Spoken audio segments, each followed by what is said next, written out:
નમસ્કાર વિદ્યાર્થી મિત્રો, જ્ઞાનવૃક્ષ ચેનલના આજના આ શાનદાર સેશનમાં સૌનું ખૂબ ખૂબ સ્વાગત છે. હું છું વિજ્ઞાનનું શિક્ષક અને આજે આપણે ધોરણ 10ના બોર્ડ માટેના એક અત્યંત મહત્વના ટોપિકને ડીકોડ કરવાના છીએ. મનુષ્યનું શ્વસનતંત્ર. અરે આમાં ગોખણપટ્ટી બિલકુલ નથી કરવાની. આપણે તો બસ એક શ્વાસની રોમાંચક સફરને એવી રીતે સમજવાની છે કે બોર્ડમાં પૂરા માર્ક્સ એકદમ પાક્કા થઈ જાય. તો ચાલો શરૂ કરીએ. પણ આ કન્સેપ્ટમાં ડૂબકી લગાવતા પહેલાં મનમાં એક બહુ જ રસપ્રદ સવાલ થાય. જ્યારે આપણે બધી જ હવા બહાર કાઢી નાખીએ છીએ ત્યારે આપણી શ્વાસનળી પેલા હવા વગરના ફુગ્ગાની જેમ ચીમડાઈ કેમ નથી જતી? એ હંમેશા વેક્યુમ ક્લીનરની પાઇપની જેમ ખુલ્લીને ખુલ્લી જ કેમ રહે છે? આ એક બહુ જ કમાલની સાયન્ટિફિક ઘટના છે, જેનો જવાબ આપણે આજના આ એક્સપ્લેનરમાં થોડી જ વારમાં મેળવીશું. આજના ક્લાસનો એજન્ડા બહુ સિમ્પલ છે, ફટાફટ જોઈ લઈએ. 1. હવાનો માર્ગ. 2. વાયુકોષ્ઠોની રચના અને કાર્ય. 3. શ્વાસોચ્છ્વાસની પ્રક્રિયા. 4. વાયુઓનું વહન. 5. બોર્ડ એક્ઝામના મોસ્ટ આઈએમપી પ્રશ્નો. અને છેલ્લે 6. Quick recap. બસ આટલું કરીશું એટલે આ ચેપ્ટરમાંથી એક પણ માર્ક કશે નહીં જાય. તો ચાલો, સેક્શન 1 હવાનો માર્ગ. બોર્ડની પરીક્ષા માટે સીધા 4 માર્કમાં પૂછાતો આ સૌથી અગત્યનો પ્રશ્ન છે. આપણે જે હવા લઈએ છીએ એ છેક ફેફસા સુધી પહોંચે છે કેવી રીતે? જુઓ, સૌથી પહેલાં વાતાવરણની હવા આપણા નાસિકા છિદ્રો એટલે કે નાક દ્વારા અંદર પ્રવેશે છે. હવે નાકમાં ઝીણા વાળ અને એક ચીકણો પદાર્થ એટલે કે શ્લેષ્મ હોય છે. આ બરાબર આપણા એર કન્ડિશનરના ફિલ્ટર જેવું કામ કરે છે. હવામાં રહેલી ધૂળ અને કચરો ત્યાં જ ચોંટી જાય છે અને એકદમ શુદ્ધ હવા આગળ વધે છે. ત્યાંથી આ હવા કંઠનળી, સ્વરયંત્ર અને પછી શ્વાસનળીમાં જાય છે. શ્વાસનળી આગળ જઈને 2 ભાગમાં વહેંચાય છે, જેને શ્વાસવાહિની કહેવાય, જે આપણા ડાબા અને જમણા ફેફસામાં પ્રવેશે છે. અને છેલ્લે આ નળીઓ નાની નાની શાખાઓમાં વહેંચાઈને વાયુકોષ્ઠો સુધી પહોંચે છે. હવે પેલો ફુગ્ગાવાળો સવાલ યાદ છે? એનો જવાબ અહીં છે: કાસ્થિમય કડીઓ. આપણી શ્વાસનળીમાં કાસ્થિની બનેલી સી આકારની કડીઓ હોય છે, જેને અંગ્રેજીમાં કાર્ટિલેજનસ રિંગ્સ કહેવાય.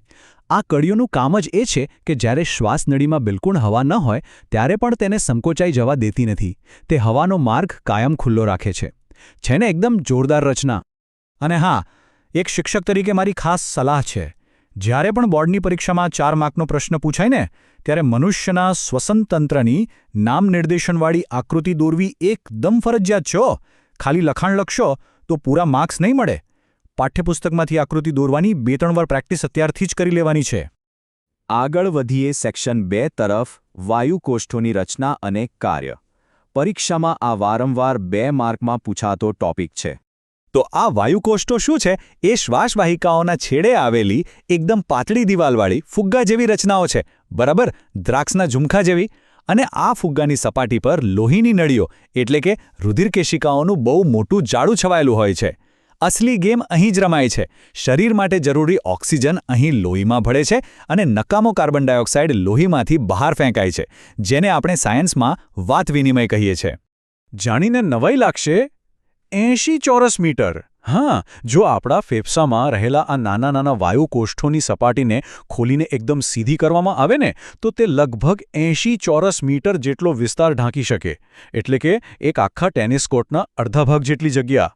આટલી વિશાળ સપાટી એટલે જ હોય છે જેથી ઓક્સિજન અને કાર્બન ડાયોક્સાઇડની આપલે એકદમ સ્પીડમાં થઈ શકે. સેક્શન 3: બ્રીધિંગ મિકેનિઝમ એટલે કે શ્વાસોચ્છ્વાસની પ્રક્રિયા. આ 2 કે 3 માર્ક માટે બહુ જ પ્રેક્ટિકલ પ્રશ્ન છે. આને ગોખવાની કોઈ જરૂર જ નથી. ચાલો આપણે બધા અત્યારે જ એક ઊંડો શ્વાસ અંદર લઈએ અને બહાર કાઢીએ. શું અનુભવ થયો? શ્વાસ અંદર લઈએ ત્યારે પાંસળીરો ઉપર અને બહાર તરફ ખેંચાય અને નીચે આવેલો ઉરોદર પટલ એટલે કે ડાયાફ્રામ એકદમ ચપટો થઈ જાય. છાતીનું પોલાણ મોટું થાય, અંદર દબાણ ઘટે એટલે બહારની હવા અંદર ધસી આવે. આ થયો શ્વાસ. અને ઉચ્છ્વાસમાં બધું જ ઉલટું. પાંસળીઓ અને ડાયાફ્રામ પાછા મૂળ જગ્યાએ આવે, છાતીનું પોલાણ નાનું થાય, દબાણ વધે અને કાર્બન ડાયોક્સાઇડવાળી હવા બહાર ધકેલાઈ જાય. એકદમ સિમ્પલ. સેક્શન 4: વાયુઓનું વહન. હવા અંદર તો આવી ગઈ, પણ હવે શું?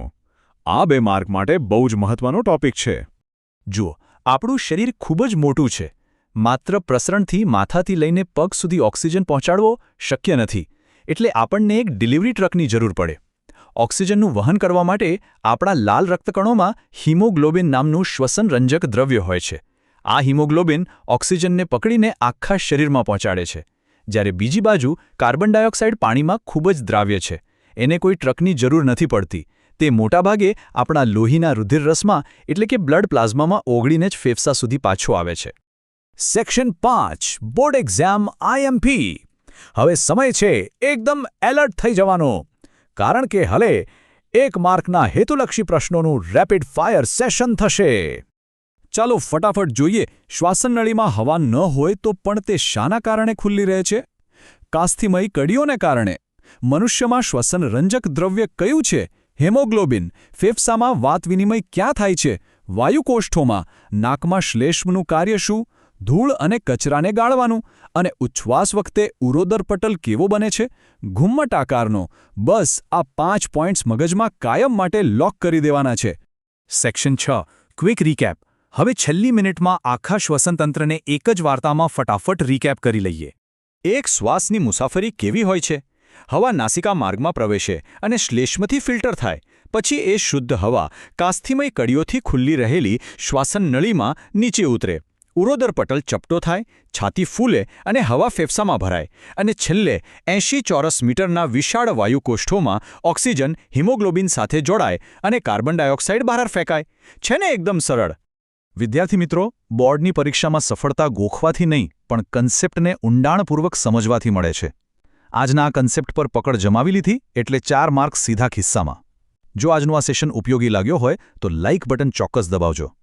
ક્લાસમેટ સાથે પણ આ એક્સપ્લેનર શેર કરો અને વિજ્ઞાનના આવા જ જોરદાર સેશન્સ માટે જ્ઞાનવૃક્ષ ચેનલને સબસ્ક્રાઇબ કરવાનું ભૂલતા નહીં.